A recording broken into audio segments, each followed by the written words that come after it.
Welcome back to Clean with Kate. I've just brought you out to give you a small tour of the garden, and in particular this enormous wisteria. If you've ever wanted to plant a wisteria, this wisteria looks like it's been here forever, but in fact we planted it 12 years ago when we purchased the house, and it's completely run along the front of the house and looks like it's been here forever. It's an incredible plant. It's worth planting a wisteria. You need to look after it quite well in the first couple of years. You need to water it and feed it and put it on the right aspect. This is on a south-facing aspect, so it gets the sun pretty much from dawn till dusk. Pretty much, probably not completely, but it's, as you can see, it loves this aspect. We have other wisterias on different aspects that haven't done as well as this one, but this is the perfect aspect for wisteria, and I have a feeling it has its feet in a soakaway because it's an old house. I did plant several, I know, because it did so well I planted another one here, but unfortunately this one has not done as well, and it died at the top, as you can see. But then it's actually good news, it's shooting from the base. So even if your wisteria looks dead, it's worth just leaving it and seeing what happens, because sometimes they will shoot from the base. So I'm just going to take you on a quick tour and show you all the things in the garden that I love. Wisteria here that I've planted, a younger one, and I'm hoping it will cover this aspect of the house. So it's very young at the moment. It's got some gorgeous flowers. It's the same variety, I think, as the other one. I can't remember the variety, the labels have come off. But what else I'm going to show you? This is a development we did on the garden a couple of years ago. This used to be a really old swimming pool, but when we were doing some building work on the house, we actually filled in the old swimming pool and used it to get rid of a lot of rubble. And we've been planting it as a rose garden and a herbaceous garden. So along here we've planted irises. It's quite a bit of weeding to do, I'm just looking. So these will be coming into flower soon. And over there is, in the distance, there's an old orchard full of daffodils. But I'll just show you the rose garden first. It's not looking its best at the moment, obviously, because it's not long now till the roses will start flowering. So there's lots of rose bushes planted in here with geraniums and other perennials in between. I planted this borage, which the bees absolutely love. Sorry, I've got two varieties in there. That was lucky. I managed to get a purple one as well as the pink one, but I think I might have to move this or thin it because it's kind of taking over the border, and I think if I leave it in this position I'll end up with nothing but borage. But it's amazing I've got that purple one. This was a tiny little plant I bought at a wildlife gardens last year, and it's formed an enormous plant. What I'm going to do is I'm going to seed it into the wild parts of the garden because it is taking over in here. So I've got lots of these lovely rose bushes which are looking super healthy, and they're interplanted with peonies and geranium, and I've got sort of catmint in here. But this, in a couple of weeks, this border will really come on and be absolutely wonderful. But it's just springing back to life. I've got a fair bit of weeding to do in here, but these are planted on a sort of quadrant colour scheme. So this border here is planted with pale pink. This border here is planted with a stronger pink. The border over here, we're going into sort of purple theme. So the roses and the geraniums and things are more on a purple theme. And the last border is planted on a really dark, almost black purple theme. Some things are snuck in which don't fit with the colour scheme, but that's the basic colour scheme for the roses anyway. And I've tried to do some of the perennials to match. In a garden you always get surprises. I've got things in here I don't even remember planting, and somehow a rose has come up here. I think that must have been, I don't know where that's come from. It's a bit of a mystery. So I'll just walk you along here. So this used to be an enormous sort of derelict swimming pool, and it just was going to be too expensive to restore it. So we got rid of it and turned it into a rose garden. So I'll just take you around. This is a sort of rose arch. Unfortunately, we've lost some of the plants on here. This rose, it was one of my favourites, but it's completely died. It's not even showing any sign of life at the base. It used to look like this, the other rose arch over here. But unfortunately, about 10 years ago, my husband decided to bark chip it with fresh bark chip. And unfortunately, that actually killed all the roses because it was I think it acidified the soil too much. And then the roses couldn't get any feed. Correct me if I'm wrong, but I think that's what happened. I did suggest to him I didn't think it was the best thing to do because bark chip is used to kill things, and it did a really good job of killing. It's killed my rose border. Oh, I've got another wisteria here. And actually it is shooting, look, it's alive. I think I need to get out and water tonight, because otherwise I think we may lose that. That is a wisteria that used to be in another position, and we moved it last year and we thought it died, but actually it is alive. So none of the roses in here are looking particularly healthy. We have been feeding them, but they just haven't ever recovered. But maybe if we're really patient, they will. And this is an old orchard, and it's underplanted with daffodils, which now coming to sort of the end. There's still a bit of flower on them, and there's bluebells and primroses.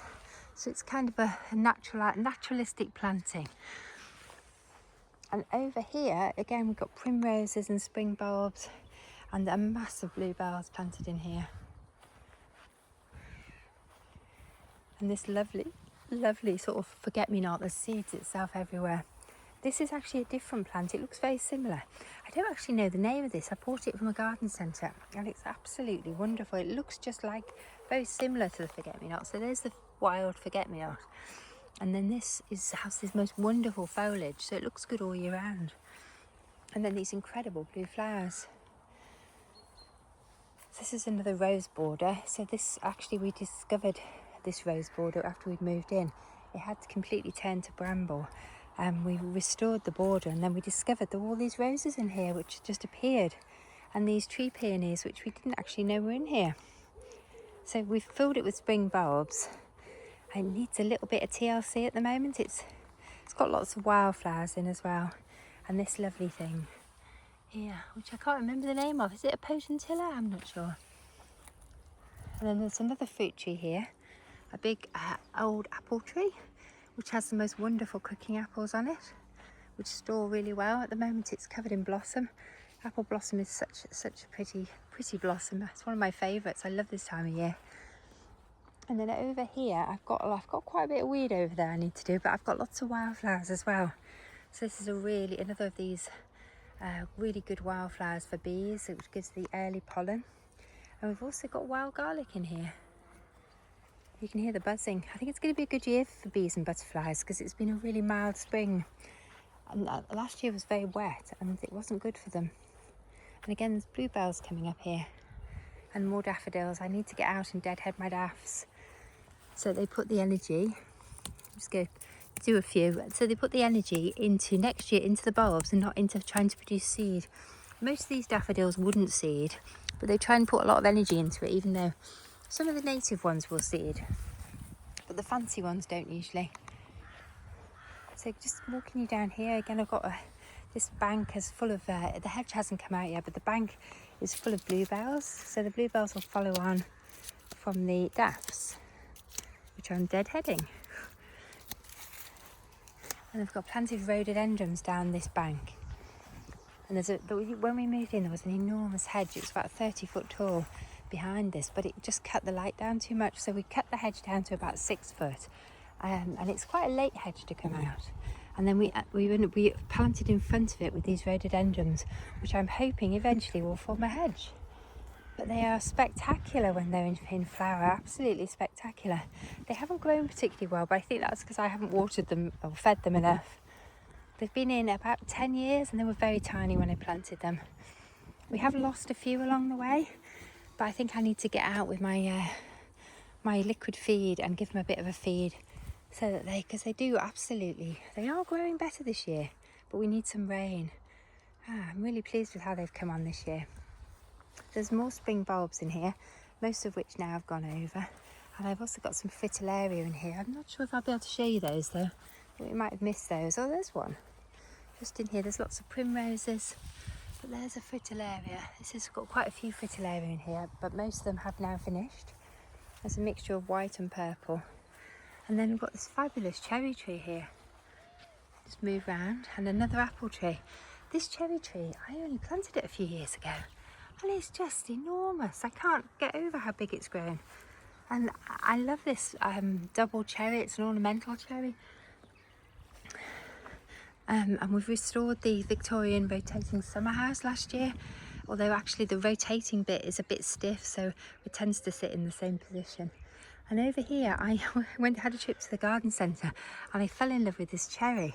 It was only when we got it home, we realised it was identical to the one that I put in about 5 years ago, which has grown massive. And I think it's the same variety because the flowers are identical. So I'll just show you the label.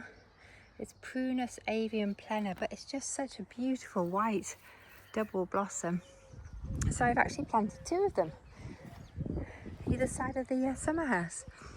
So there's the one that's been in for a few years, and here's the new one.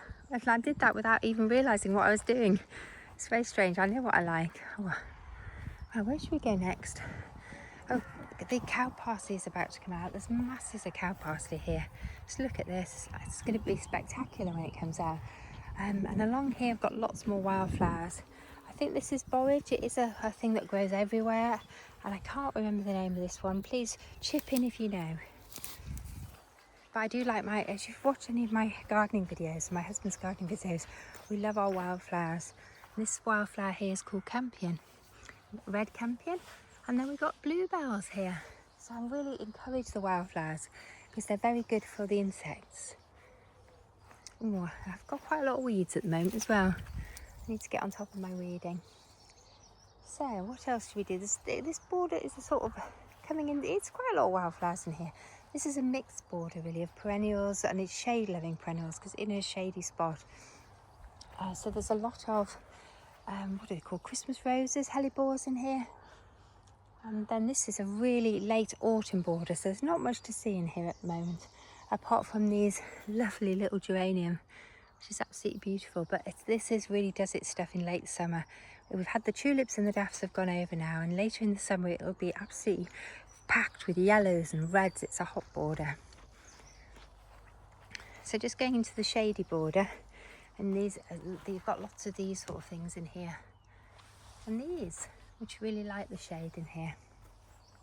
And I've also got this, I think this is Solomon's seal. I need to propagate this because this is the only patch of Solomon's seal I've got in the garden, because it's quite a sunny garden, we haven't got much shade. But amazingly, these tulips are doing really well in this border, even though it's shady. Behind this big sort of shrubbery. And there's I can't remember the name of this, a mock orange. The mock orange had quite a radical prune at the end of last year, but it's looking really healthy. So there's it's a bit of a working area of the garden, this. So we've got another iris border that was being planted here, but unfortunately the dogs are using it as a shortcut and they've trampled all over the irises. That shouldn't be in there. I'm just going to pull that out. In fact, I've got a foxglove in there as well that's going to need to come out. So the irises will be coming on. We propagated all these from plants that we already have. They're really easy to propagate. If you've got irises, after they finish flowering, you can dig them up and divide them, and you end up with lots and lots of baby plants. They're so easy to propagate. Oh, sounds like we've got the dogs back. I might have to finish now. The dogs have been out for a little walk, so I was just taking the opportunity while they were out just to make a little tour for you. I'm really sorry I've not been doing much housework the last couple of days because we've had family visiting. It's my daughter's birthday, so we've been spending lots of family time together. Anyway, I'll just finish by showing you the roses. The climbing roses are coming on, and the apple trees. I love this bit of the garden. It's probably my favourite part of the garden at the moment. And these camassias, we grew these from seed, from our own seeds. I actually sell camassia seed on one of my websites, and we grew these last year, and they're just coming to flower this year. It's amazing how quickly they come to flowering size. And the apple trees this year are fantastic. It's been a really good year for blossom. We're nearly there. There's quite a lot more to show you, but I don't think I'm going to have time because I need to go and deal with the dogs. The magnolia's finished flowering now for the year. This was a magnolia stellata. It's just in its final flush. I'm sorry I've not shown you the garden sooner. I meant to, but sometimes it's too windy. I just hope it's not too windy today to show you the garden. And just take you around the corner and show you the star performer at the moment, which is this incredible cherry tree. Oh, the kids are definitely back, so I am going to need to finish. I'll just pause. Just going to finish up by showing you into the, this is probably the cutting garden, although I haven't actually cut anything out of it this year. It used to be our old vegetable garden, and we've just sort of planted it now, so we see lots of flowers from the windows. And planted up these 2 tubs of what's they called, tulips, and these little tiny pansies. And I've got some, what are these called? Wallflowers. My goodness, where do the words go? So I'm absolutely loving these. I'm going to repeat this planting again next year. This combination of the white tulips and the white narcissi. I think this is Thalia, correct me if I'm wrong. And these incredible red and yellow wallflowers that are coming on after them. I'm absolutely loving this planting. It's been one of my favourites this year. So next year I'm going to spend some more money and buy some buy some more tulips. I think tulips, you have to replace them fairly often, but I love this combination of the white. It really pops in the evening. More to show you, but I think I'm just going to finish up with this spectacular cherry tree. Oops, sorry about that. Let's get a bit closer. We planted this about 8 to 10 years ago, and it was quite a small tree when we planted it, and now it must be 30 foot. So if you want a quick growing ornamental tree, flowering cherry is a really good choice, but they're not a small tree, and they grow incredibly quickly, so they're really rewarding to grow. We've grown them in most of our gardens. You won't get any fruit off them, but the blossom is just spectacular. Anyway, thank you for joining me. I'm just going to go back inside now and join my family who've come back after their walk. I hope you've enjoyed this tiny little view into the garden. There's lots going on. I need to do some weeding this afternoon. Anyway, thanks for joining me. Bye for now.